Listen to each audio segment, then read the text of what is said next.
Louvado seja nosso Senhor Jesus Cristo.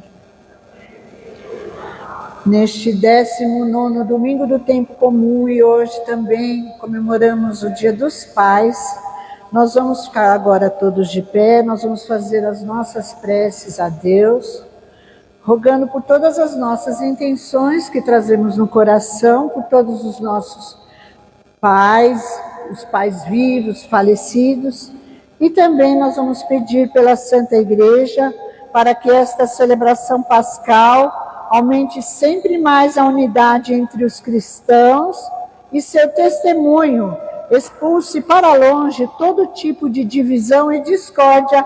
Rezemos. Ouvi, Senhor, o vosso povo, todos. Ouvi, Senhor, vosso povo. Por todos os grupos que estão combatendo a fome e a desigualdade que assolam o mundo, para que o testemunho eucarístico de nossas comunidades seja para eles luz e ânimos, rezemos. Ouvi, Senhor, pelos nossos pais, para que as bênçãos de Deus sejam abundantes em suas vidas, dando-lhes saúde, felicidade e força para serem testemunhas amorosas a seus filhos e filhas, pelos pais que estão doentes e sem esperança, e pelo eterno descanso dos pais que já faleceram, rezemos. Por nós que hoje celebramos a memória pascal de Cristo, a fim de que saibamos partilhar a vida e o pão, assim como Jesus partilhou a si mesmo, rezemos. Vamos rezar pela alma de José Coelho de Oliveira, Raimundo Nonato Pontes, Alceu Coelho de Oliveira, Eduardo dos Santos e José dos Santos, pela alma de João Moro, de Estela Degan, Armando Moro, Aparecida Moro, Maura Giela Vaini, Inês Moro Bezerra, por todos os pais vivos e falecidos, rezemos. Ouvi, Senhor, o vosso povo. Pela alma de Francisco Matias da Silva, de Claudionor Branque e Luiz Branque, pelo 30º dia de falecimento de Gilberto Martins, pela alma de Judite Martins, de Arthur Martins, pela alma de Seclebe Araújo Vitorino, Luiz Bernardo de Araújo, Antônio Bernardo Neto, por todos os pais falecidos, pela alma de Luiz Martiniano Menezes, Alonso Gomes Menezes, do Aleixo Ronche e Neposiano Xavier dos Santos, pela alma de Joaquim Francisco, de Antônio Quintiliano Alves, Edivaldo Quintiliano Alves, Manuela Serradilha Alves, e por todos os falecidos da família Quintiliano Alves, e pela saúde e recuperação da Amanda Costa, e também por todas as nossas intenções que não foram mencionadas, mas vamos rezar com muito louvor, rezemos. Ouvi, Senhor, o vosso povo.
Também rezamos hoje em memória pela alma do Padre Jair Coronado, pela alma do Padre Benedito de Jesus Batista Laurindo, grande padre, foi pároco da Catedral da Sé, negro, perseguido,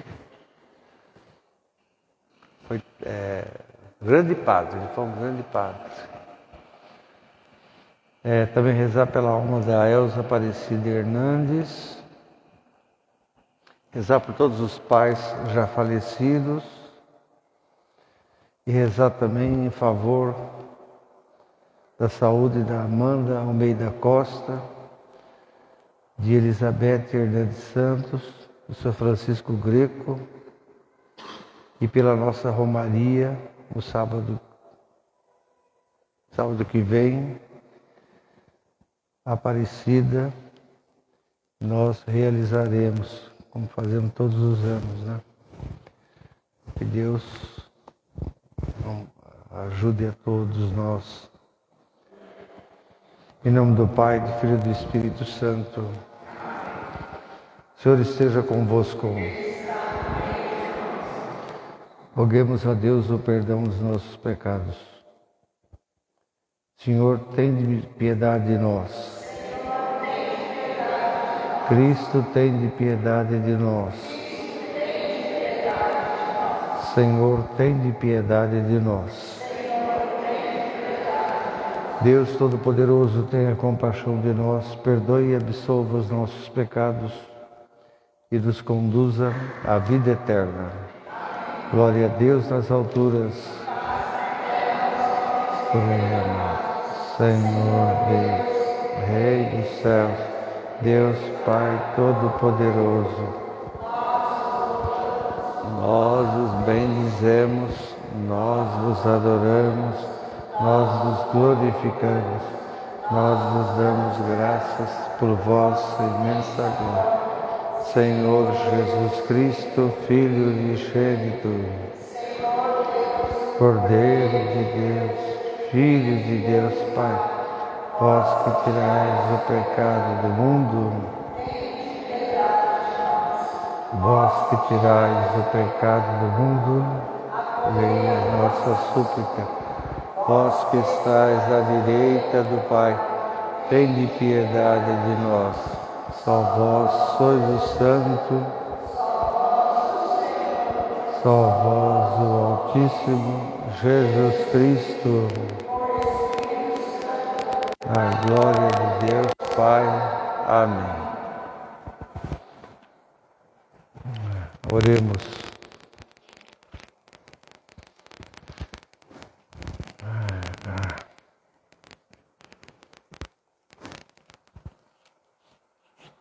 Deus do céu, tô com a cabeça perdida aqui.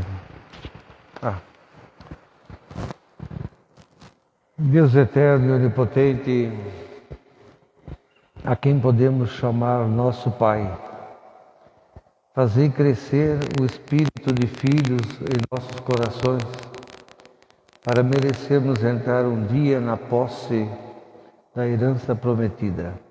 Por nosso Senhor Jesus Cristo, vosso Filho, que é Deus convosco, na unidade do Espírito Santo. Amém. Podemos sentar, vamos ouvir o texto da prima leitura. Primo Lécio. Eu pensei que eram as crianças. Mas não sei, não combinaram direito aí, não sei como é que vai ser. Primo Lécio. Leitura do primeiro livro dos Reis.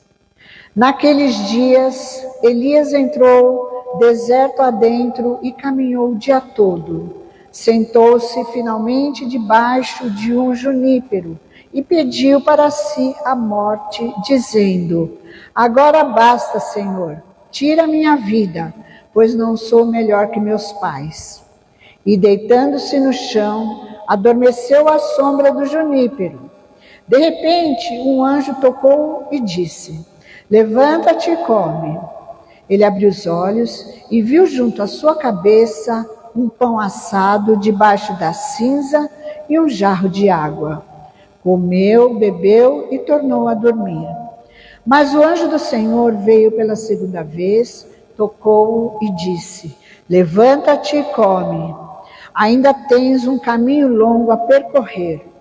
Elias levantou-se, comeu e bebeu, e com a força desse alimento andou 40 dias e 40 noites, até chegar a Horebe, o monte de Deus. Palavra do Senhor.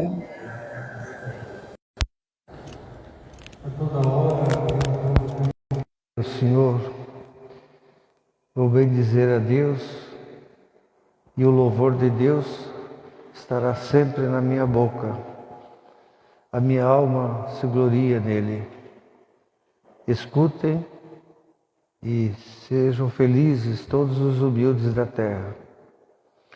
Enaltecei comigo o Senhor e exaltaremos juntos o seu nome. Procurei o Senhor e Ele me atendeu. Ele me libertou de toda e qualquer ansiedade. Por isso, voltai-vos para Ele e fiquem radiantes.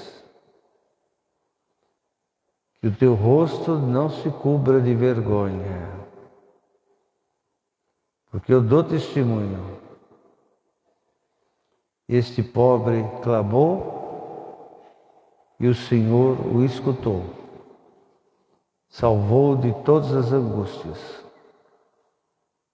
O anjo do Senhor protege sempre aqueles que o temem, aqueles que o respeitam e defende a todos dos perigos. Provai e veja como Deus é bom.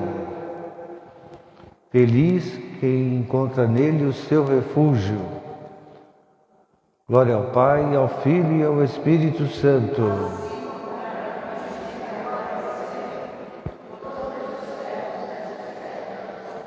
Efésios 4. Irmãos, não contristeis o Espírito Santo, com o qual Deus vos marcou como um selo, para o dia da libertação. Toda a amargura, irritação, cólera, gritaria, injúrias, tudo isso deve desaparecer no meio de vós, como toda espécie de maldade. Sede bons uns para com os outros, sede compassivos, perdoai-vos mutualmente como Deus vos perdoou por meio de Cristo. Sede imitadores de Deus, como filhos que Ele ama. Vivei no amor, como Cristo nos amou e se entregou a si mesmo, a Deus por nós, em oblação e sacrifício de suave odor. Palavra do Senhor.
O Senhor esteja convosco.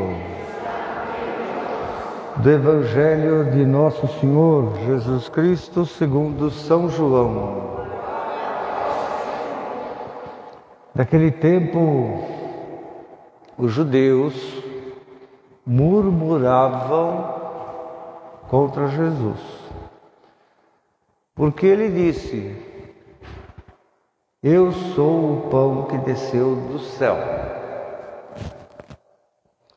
E eles diziam, os judeus: Mas ele não é Jesus, o filho de José?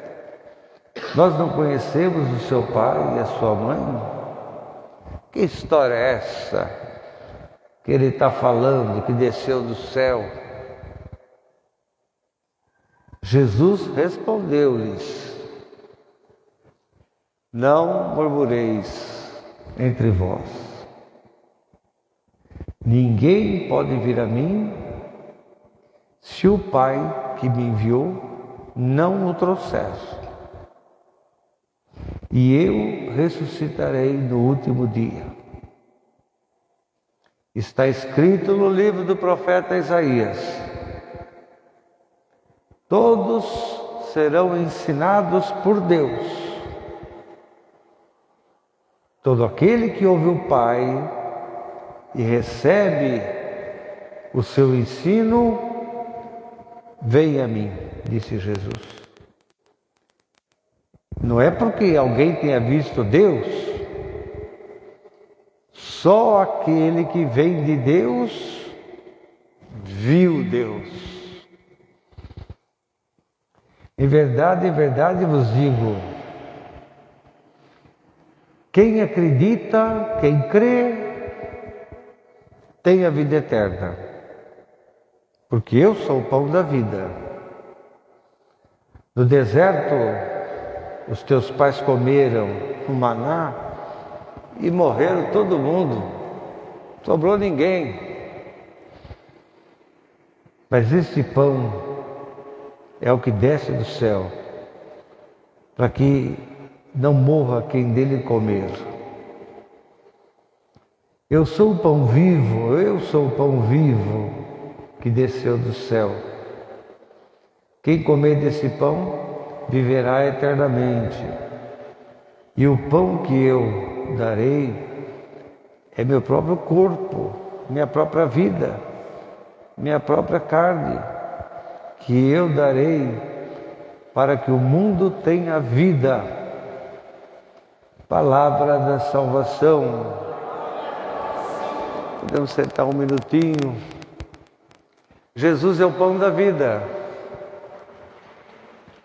Jesus, no Evangelho de João, ele tem um sermão ali, específico, chamado Sermão do Pão da Vida. É uma catequese para a igreja lá de São João. Parece que há muita dificuldade nesses assuntos, porque é um assunto muito importante entender quem é Jesus. É um assunto muito importante, antigo e atual. Mas é um assunto que revela o mau caratismo, né? Que existe nas pessoas, que existe em todos nós. Porque no fundo a questão é: você alimenta a sua fé com o quê? Essa é a questão. Eu tenho fé, você tem fé? Como é que você alimenta a sua fé? A questão fundamental é essa. Jesus falou para a multidão e falou para todo mundo: vocês não vêm atrás de mim não para encher o bucho, hein? Vocês, diz ele, vocês têm que trabalhar pelo alimento que permanece, para a vida eterna. E não para aquele que perde, que se perde. Hein? Você come, vai no banheiro, caga e vai para a fossa. Ó. Mas o alimento verdadeiro não faz isso, não acontece isso. Jesus diz palavras muito pesadas para a multidão. E para a multidão não só, mas para os discípulos também, para aquelas autoridades religiosas do seu tempo. Jesus falava: todo mundo aqui enxerga, mas ninguém aqui é capaz de ver. Ninguém aqui é capaz de crer. Você vê que a missão dos discípulos, dos apóstolos, a coisa errada que eles fizeram, trouxeram aquela multidão, aquela multiplicação dos pães, tudo vai gerando um assunto que é essa questão do alimentar a fé, que tem que crer, para chegar no crer. Esse é o objetivo. Capaz de enxergar, mas não vê. Portanto, não basta seguir Jesus, não basta ler a Bíblia todo dia, não basta só rezar todo dia, não basta só essas coisas. Não basta só esses sinais, essas demonstrações, que são muito piedosas e maravilhosas, necessárias às vezes. Mas isso não quer dizer que você tem fé. Isso não quer dizer isso. Então, Jesus, ele questiona duramente a todos sobre justamente esse assunto. O que alimenta a nossa fé? O povo vem só para ganhar mais, porque o povo sempre é safado, o povo sempre é safado. Existe um povo, o povo sempre tem a sua safadeza. Sempre quer ganhar mais, sempre quer lutar aqui, aquela coisinha toda, sempre. Em todos os tempos. Os discípulos é aquela coisa, não obedece Jesus, de jeito nenhum. Jesus fala, tem que fazer isso. Eles não fazem. Eles fazem as coisas da cabeça deles. É fogo. Fora as autoridades do tempo de Jesus, né? Que segue Jesus para xingar Jesus, para denegrir a pessoa de Jesus, desqualificar Jesus. Essa é a realidade, vamos ser claro. Agora, as autoridades, assim como o povo também, as autoridades do tempo de Jesus perseguem Jesus através de um modo de pensar que não existia no tempo deles, talvez dos gregos, no pensamento dos gregos, mas que se aplica à atitude deles. É a filosofia pragmática. Todo mundo sabe aqui o que é pragmatismo, né? Pragmatismo é uma escola filosófica, né? É uma escola de pensamento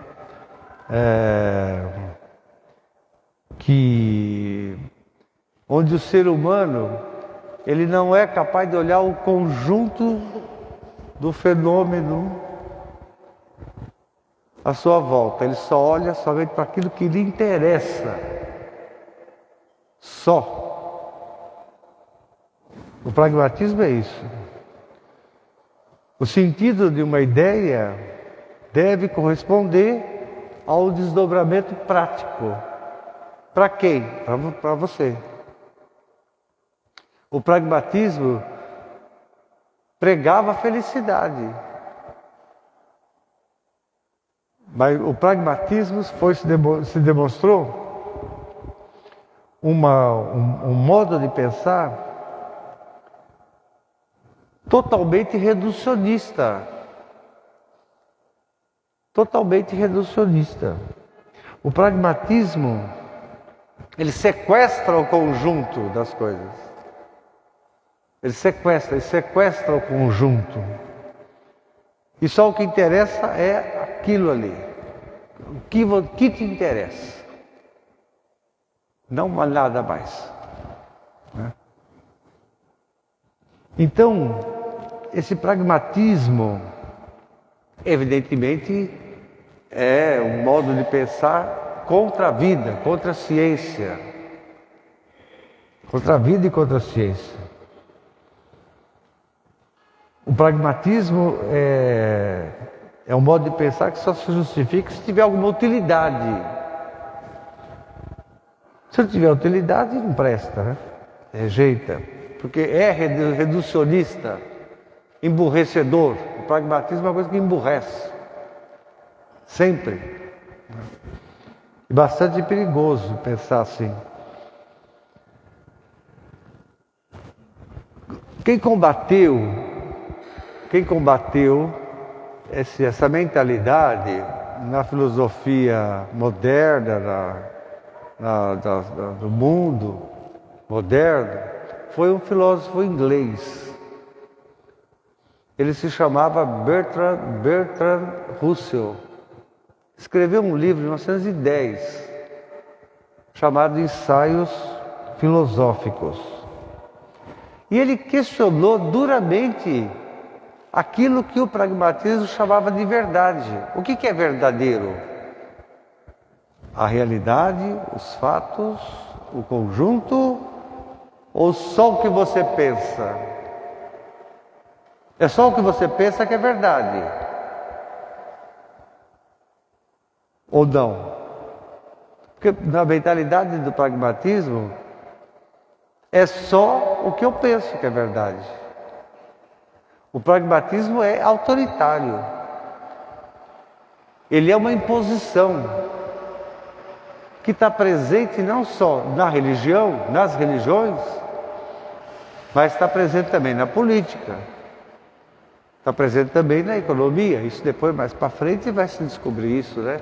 Vai se perceber a presença nefasta desse tipo de coisa. É assim que as autoridades agem com Jesus. Quando Jesus faz uma grande revelação, eles vêm e falam: ah, mas isso daí é pobre. Isso daí é filho do carpinteiro. É o pragmatismo. Filho do carpinteiro.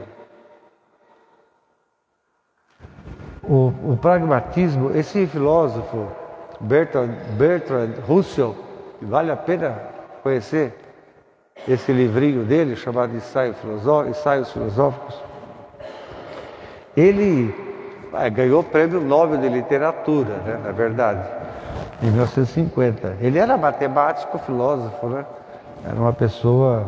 E era, incrível que pareça, pacifista, lutou contra a Primeira Guerra Mundial. Né? Ele lutou, foi preso, é lógico, né? Naquele contexto lá. Lutar contra, criticar a guerra, foi preso. Não tinha... Depois, pior, veio a Segunda Guerra Mundial, né? A Segunda Guerra Mundial foi uma coisa horrorosa. Ele combateu mesmo o nazismo, o fascismo, o autoritarismo de Stalin, né? Que se você for olhar esses movimentos políticos, todos eles têm uma dose grande de pragmatismo. A verdade é aquilo que eu acho que é verdade. A verdade é aquilo que eu quero que seja verdade. O Hitler pode matar, pode fazer isso, matar os judeus, pode matar quantos quiserem. Tudo isso é mentira. O pragmatismo pensa assim. O Stalin também foi grande autoritário, matou muita gente, né? O pragmatismo está presente em tudo quanto é corrente de pensamento. Não é uma coisa só desse lado ou daquele outro lado. Bom, ele morreu em 70, o Russell, né? E durante a década de 60, pasmem, ele continuou lutando contra a guerra, falando da injustiça da guerra do Vietnã. Vocês têm uma ideia? A guerra do Vietnã foi um absurdo, né? Aquela matança, o genocídio dos vietnamitas, né? Os interesses, né? Ele denunciava os interesses maiores, né, das nações ricas. A questão é a verdade. Vocês lembram no tribunal, na sexta-feira da Paixão, a pergunta que Pilatos faz para Jesus? Qual que é a pergunta? O que é a verdade?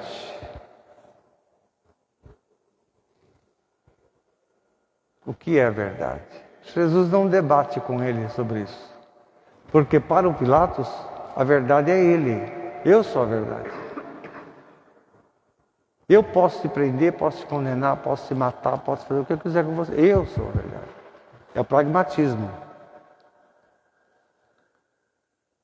Jesus tenta explicar para ele umas coisinhas, mas não adianta. não resolve muito, porque o pragmatismo, a pessoa pragmática que tem essa escola de pensamento, ela não é aberta, ela não compreende. É aquele tipo de coisa assim, você está vendo a cascavel aqui, chama a pessoa e fala, você está vendo a cascavel? A pessoa olha e fala, não, mas isso é uma florzinha bonitinha. É uma cascavel. Não, é uma florzinha bonitinha. É esse tipo de coisa. O pragmatista é uma pessoa que não se abre à realidade. Ele sequestra a realidade. A verdade absoluta está nele. E não aceita qualquer outro tipo de versão. É uma praga. Assim como o negacionismo, né? Porque todo movimento pragmático, pensamento, é negacionista também. Ele nega a realidade completamente. Ele não é capaz de entender aquilo tudo, as circunstâncias, as situações que vão chegando aquilo ali, né? Ele não é capaz de entender isso. O pragmatismo está presente nas religiões, né? Em muitas religiões. Porque é só Deus que sabe das coisas.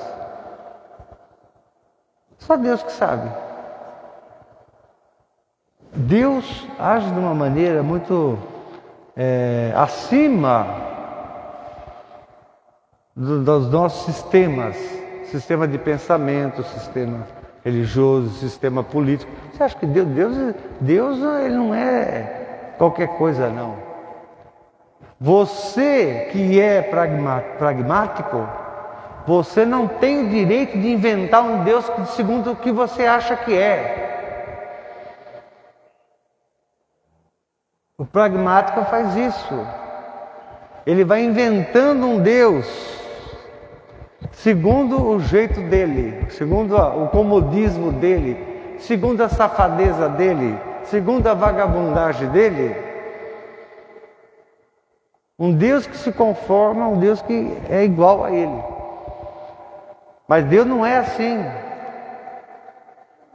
Deus não é assim. Não é dessa maneira. Isso está cheio. E a gente conversa todo dia com gente assim. Todo dia. Ô meu filho, você não vai na missa? Ah, padre, eu acredito, mas eu não quero saber de igreja. Nenhuma igreja. Então ele vai inventando um Deus na cabeça dele. E que você fala assim, mas meu filho, não é desse jeito. Você tem que ouvir o que Deus diz. Tem que ouvir o que Deus fala. Você tem que refletir. Você é intelectual, você é intermediário na conversa entre você e Deus. Não é justo isso. Deus está acima de você, meu filho. Deus é livre.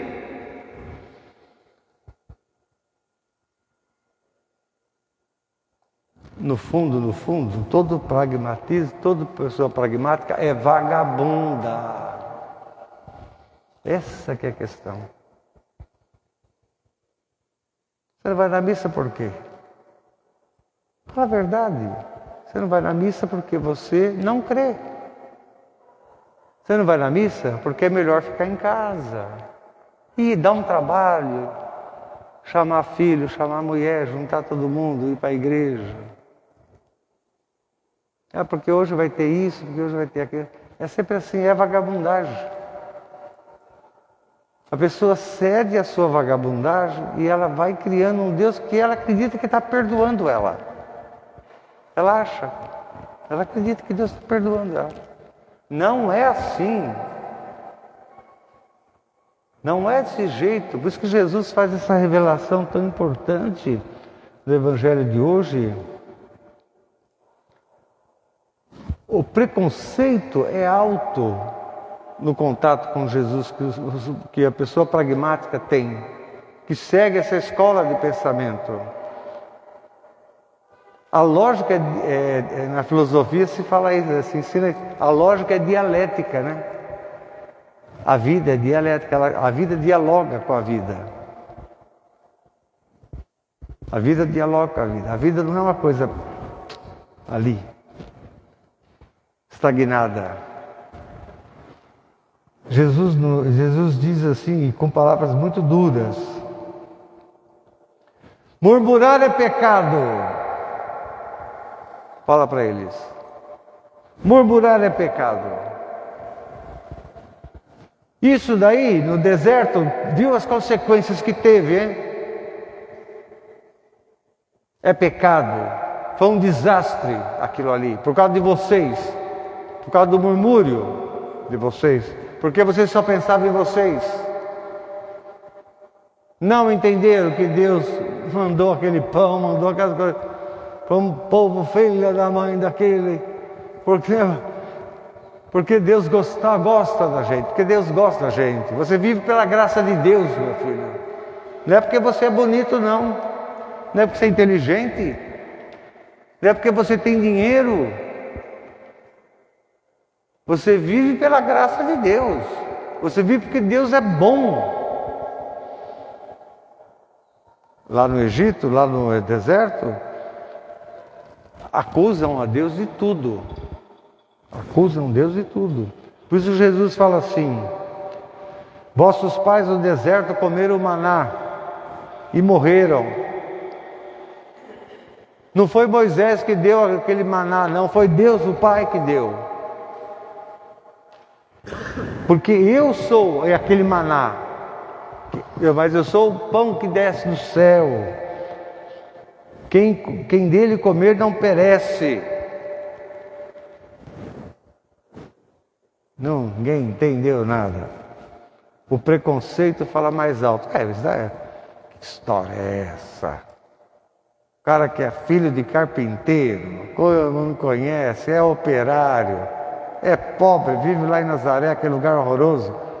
Nem nada presta, tudo que tem em Nazaré, ninguém presta em Nazaré. O preconceito fala mais alto, é o pragmatismo. É o chamado pragmatismo. A gente é assim, minha gente. Olha como nós somos desse jeito. Com preconceito realmente não é possível conhecer Jesus, não é possível compreender Jesus. A origem humana de Jesus não afeta a sua missão divina. Quem não crê, não é possível entender Jesus. A grande revelação é maravilhosa. Ninguém pode vir a mim se o Pai que me enviou não o atrair até mim. É o Pai que age. Não é o seu interesse momentâneo. É o Pai que age. E eu o ressuscitarei no último dia. Todos serão ensinados por Deus. Deus está presente, se revela na multiplicação dos pães. Aquela primeirinha que Jesus fez, que causou esse rebuliço todo. Deus está presente na multiplicação dos pães. Deus está presente em Jesus. Jesus é Deus. Hoje celebramos o Dia dos Pais, né? Porque até o pai precisa de pai. Jesus é o Pai, Jesus é o Filho. E nesse mundo, o pai precisou de pai, que é o São José, que vai cuidar dele. Mas ninguém entende isso, não compreende. Não consegue ter essa compreensão. É preciso escutar o que Deus faz. Como Deus age na realidade da vida. As religiões que usam o pragmatismo como escola, aquelas que pensam que pode controlar Deus, que pode mandar em Deus, pode marcar hora para acontecer milagre. Deus é que sabe tudo. Deus é livre. Não se atreva a querer mandar em Deus. Mande no Deusinho que você cria aí. Mas Deus verdadeiro não. Você vai dar com os burros na água. Vai pedir algo para Deus? Peça para Deus verdadeiro, não para esse Deusinho dos seus interesses aí. Não vai dar certo. Deus está presente na realidade, até na tragédia Deus está presente. A tragédia do Sul, não sei o quê. Por quê? O que ensina aquele negócio lá? O que Deus está querendo mostrar para nós? Se vocês continuarem destruindo o planeta, vai ser pior no futuro. Vai ser pior. Se vocês continuar agindo assim, vai ser pior. A gente tem que entender tudo. Entender o grande ensinamento que Deus está dando, na felicidade e na tragédia. Fugir do pragmatismo religioso, autoritário, impositivo. Escutar o que Deus tem para falar. Escutar como Deus age na realidade da vida. Acreditar. Esse é o grande objetivo, crer. Hoje, além de Dia dos Pais, hoje é dia de Santa Clara, né? Todo mundo sabe aqui que Santa Clara é padroeira da televisão. Todo mundo sabe disso, né? Santa Clara. Caetano Veloso escreveu uma vez: Santa Clara, padroeira da televisão, que o menino de olho esperto saiba ver tudo. Entender certo o sinal, certo se perto do encoberto. Santa Clara, padroeira da televisão. Que a televisão não seja o inferno, não seja o inferno interno, ermo. Um ver no excesso o eterno, quase nada. Que a TV não seja sempre vista como a monstra condenada, a fenestra sinistra, mas tomada pelo que ela é de verdade. A poesia, a transmissão da realidade. Creio em um só Deus, Pai Todo-Poderoso,